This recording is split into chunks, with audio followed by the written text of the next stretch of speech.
గతంలో రామ్ చరణ్ బ్రూస్లీ మూవీకి ఆ తర్వాత త్రివిక్రమ్ ఆ మూవీకి మ్యూజిక్ డైరెక్టర్గా చేసినట్లే చేసి ఆ తర్వాత వదిలేసిన కోలీవుడ్ మ్యూజిక్ సెన్సేషన్ అనిరుద్ రవిచందర్ ఇప్పుడు పవన్ కళ్యాణ్ త్రివిక్రమ్ మూవీతో టాలీవుడ్లో అడుగుపెడుతున్నాడు.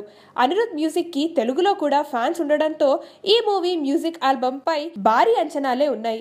ఇప్పుడు అనిరుద్ ఈ మూవీపై స్పందించాడు. ఈ మూవీకి తెలుగులో ఇంతకు ముందే ఎవరూ యూజ్ చేయని కొత్త రకం సౌండ్ యూజ్ చేస్తున్నానని, ఒక సాంగ్ మినహా మిగతావి కంపోజింగ్ పూర్తయ్యాయని, పవన్ కళ్యాణ్ తో ఒక సాంగ్ పాడించడానికి ట్రై చేస్తున్నా అని కూడా అనిరుద్ చెప్పాడు.